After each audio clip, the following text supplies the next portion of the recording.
What's up, everybody? Welcome to Podcast Now. I'm Alex, and in this video, I want to talk about some Resident Evil rumors. Now, most of these are on RE9. We will touch upon some other ones. Dusk Golem just went absolutely insane, over the last 2-3 days, has responded to many people, has had more threads than one can actually count. And, I thought about doing like a standalone video on several of these things. I thought, let's just combine them.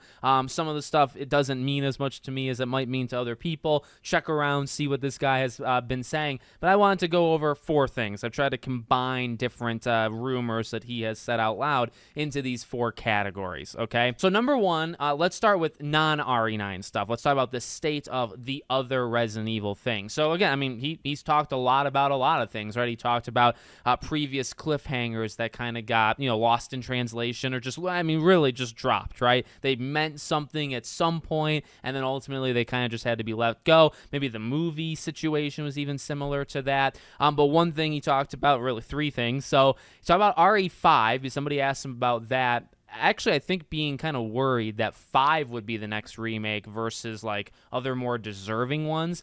And the response was basically that RE5, as far as he knows, is not in active development. He thinks it could happen. I personally believe it will. And even like there was some fun back and forth where it's like the game's actually pretty old. Like, and it's kind of crazy. Like, you think about these games that came out, even like the late 2000s, they're now 15, 16, 17 years old. They are definitely remake material considering the average length, or I would say the least amount of time for a game to get remade seemingly is like 8 to 10 years. That's where it almost becomes socially acceptable to do a remake of a game, is probably around 10 years. Some of these Resident Evil games have been older than that, but RE5 is approaching, I think, a similar length to like RE2 when that happened. So like the idea of RE5 getting remade is not all that crazy, like if people think it is. But that was one, okay? And that's, that is interesting to me because I at least thought that maybe they were working on it and it's just like really far away.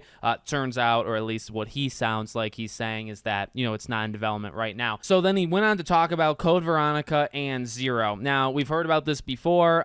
These are games that have been talked about over and over again. So it sounds like the order is still not nailed down, but I think he said 2027, 2028. Like, those would be the 2 years. One of them would come out one, the other would come out the other. I think he maybe said today that Zero actually had some sort of like rebooted development thing that happened to it, so maybe that was like in a more troubled state than Code Veronica. Does it really matter all that much? Probably not. And I mean, if they could go RE9 and then 2 years back to back, you do those 2 remakes, that would be pretty cool. And then that leads us to the last of this first grouping here.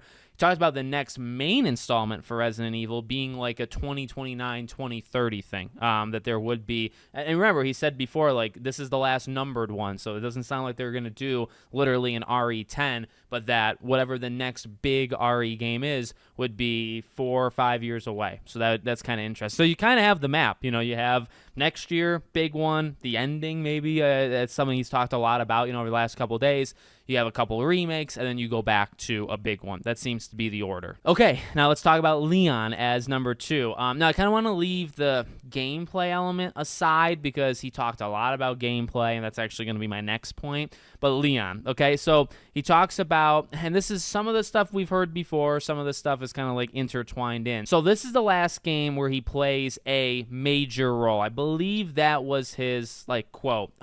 He went on to talk about, like, that's not to say they can't ever do games that, like, bridge the gap, like going back in time, where he could be an important character there. It's kind of like a very specific wording, right, where it's like, okay, in the timeline, like going chronologically, this is the last game, this is kind of the end for that character in, like, a major way. Now, he went on to then say, like, 9 in general is supposed to wrap things up and tie up loose ends and connect things where they need to connect, and then leave the franchise open to kind of experiment and kind of go off and not have to tie everything to pre-established lore. That doesn't mean, by the way, though, that Leon can't ever come back, even like future. So if they literally extend the timeline and he comes back, like, say, even 10 years later. Now, these characters, by the way, though, lore-wise, like, they continue to age, so you probably shouldn't go too far. But again, like, maybe they don't have to play with time as seriously, over the next couple games after RE9 is over, right? So specific type wording, but it's his last past. Like, okay, he's in it. He plays a really, really major role, but it's the last time that happens in the way that they're going. He did double down to talk about, like, yes, again, he is going to be playable. I think somebody even not caught him like a gotcha thing, but like recalled where he said at one point that Leon might actually be playable more than Grace is, which is kind of nuts because they've gotten as close to denial, that like Capcom, as humanly possible, right? Like they're so far to the, it's just her, and we thought about Leon and then we didn't think about Leon. Like it's so in your face. Now I think that's a nice little switcheroo, right? They're trying to play us. That's my own personal belief, but I just find it funny, they've said that stuff. But it would be very interesting that, 50-50 sounds like what it probably is going to be, but as we're going to talk about next, like it seems like they both might have very different play styles, and depending on how you play Leon, because of that, Leon might actually be playable literally more. You'd be playing as him more because of it. So let's jump into number 3, which is those gameplay mechanics. He talked about the story, like he mentioned some characters and some things. When I saw like the first wave of these rumors, I actually didn't see the specifics. I saw people kind of blurring it out. And then when I was doing this and I was trying to figure out like, okay, let's categorize it, I actually saw the specifics. So I saw some story, at least early on story spoilers that made me a little mad that I saw it. That's on me though. I'm not going to complain too much, but he went over that. But he also kind of went nuts with like the gameplay stuff. So he talked about like having a Last of Us type feel, which is I want to go back to that. I kind of want to just recap, and we'll focus on the Last of Us part in a second. So to the Grace and Leon thing, it sounds like Leon's might be more of like a semi-open world, like kind of expanding upon 4. I think that was actually his exact words. Like think the semi-open world, like kind of one area leads to the next structure of 4. Now imagine that 2025, 2026, how that kind of has been expanded. And then that would be like the Leon stuff, and the Grace stuff would actually be more of the linear, kind of like pop in, pop out, like horror kind of moments. And Leon would be a little bit like open. And this is where like there might be vehicles. He talks about the combat and some of like the gameplay design shifting. And this, by the way, this wouldn't be actually all that surprising if he's consistent, because he's also the one, many even years ago, right? Like this game seemingly has gone through a process. Like this was maybe at some point entirely like a semi-open world type game and had all these kind of mechanics. So look, if you're doing a semi-open world game, you need a way to get around. There's where the vehicle actually might have started, right?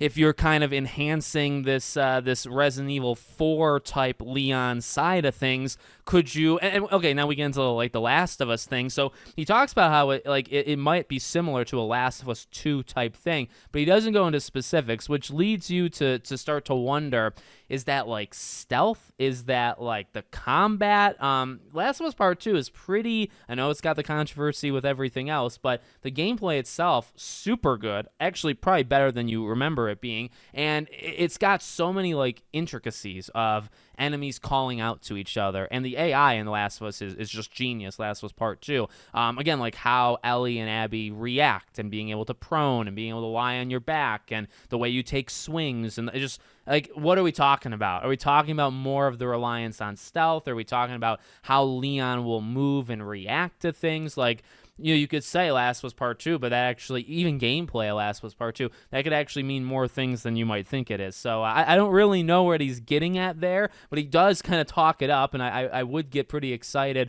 to play as Leon. And then that kind of leads us to number 4, which is a little bit more, and this is actually beyond him, is the media embargo and the Gamescom stuff. So remember, it's going to be a Gamescom. I believe it's going to get a trailer at the opening night live, which is August 19th. So you have that. And then he said it, and I do think he said it first, but then afterwards I saw on Twitter like a couple other people saying, even Resident Evil creators as well. So it very much seems like there is an embargo that's already like in place. I think on August 20th it'll lift, so it'll be shown as a trailer on the 19th, and it probably just a trailer, by the way.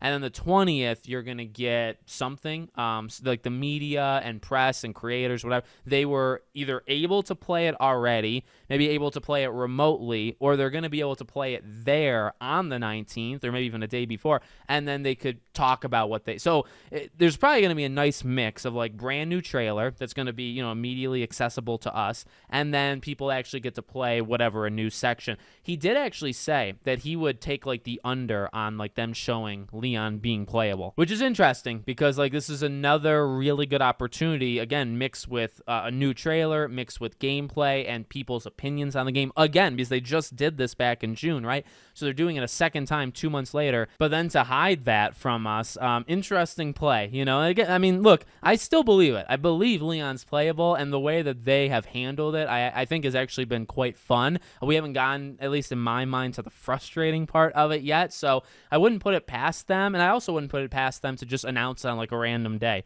Like they go through Gamescom, he's not playable, or they're just not going to talk about it. People also maybe say don't play as him in the gameplay part, and then maybe like a month or two from now, like closer to like Christmassy time, then they say, oh, Leon's, he's such an important role to the game. We'll see how it goes, but I think that kind of sums up. He talked a lot. There was a lot of things that he said. Go check it out if you guys want to, just on his Twitter, just so many different threads and so many responses. But let me know what you think in the comments. Make sure, as always, you're subscribed to the channel, bell icon turned on, and I hope to see you all on the next one.